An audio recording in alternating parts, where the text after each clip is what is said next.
আমি আজকে সালাড বানাবো, আরবিক স্টাইলে সালাড বানাবো। চলো শুরু করা যাক। প্রথমে আমি হচ্ছে এই ঝুড়ির মতো এরকম কিছু বানিয়ে নেবো, ঠিক আছে। প্রথমে আমি আলুটাকে নিয়ে নেবো, আলুটাকে গ্রেট করে নিয়েছি, ঠিক আছে। আলুটা গ্রেট করে নেওয়ার পরে এবার আমি কি করবো, এর মধ্যে হচ্ছে কর্নফ্লাওয়ার দিয়ে দেবো, ঠিক আছে। কর্নফ্লাওয়ার দিয়ে ভালো করে মাখিয়ে নেবো, ঠিক আছে, জল যেন না থাকে কর্নফ্লাওয়ারের মধ্যে। এবার আমি কি করবো, এই যেটা জালিটাকে ভালো করে গরম করে নেবো, ঠিক আছে। গরম করে নেওয়ার পরে এটা কি করবো, এই যেরকমভাবে ডিজাইন করে ওর মধ্যে দিয়ে দেবো। দেখো হয়ে গেল এরকম, ঠিক আছে।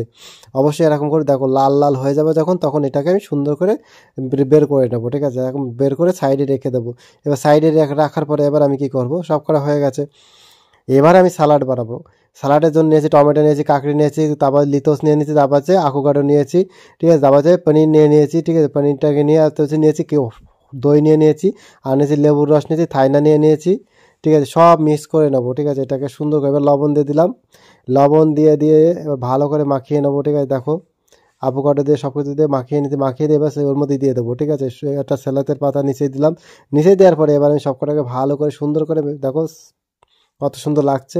এই ভিডিওটা কে কোথা থেকে দেখছে অবশ্যই আমাকে কমেন্ট করতে কিন্তু ভুলো না বন্ধুরা, ঠিক আছে। খেতে অসাধারণ লাগে, ঠিক আছে। এখানেই শেষ হয়ে যায়নি, ঠিক আছে। আর একটা রেসিপি আছে এর পরেই, ঠিক আছে। চলো একসাথে জয়েন করে দিয়েছে আজকে। এই রুটিগুলো খেতে বাচ্চারা এত পছন্দ করবে ধারণার বাইরে।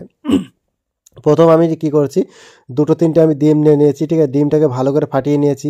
এবার আমি নিয়ে নিয়েছি চিনি নিয়ে নিয়েছি, ঠিক আছে। চিনি নিয়ে নিলাম ভালো করে। এই চিনিটাকেও ভালো করে মিক্স করে নেবো। এবার আমি নিয়ে নিয়েছি দুধ নিয়ে নিয়েছি, দুধ নিয়েও ভালো করে মিক্স করে নেবো। এবার আমি দেবো হচ্ছে ময়দা দিয়ে একদম পাতলা জলের মতো বানিয়ে নেবে, দেখো এরকম পাতলা বানিয়ে নেবে।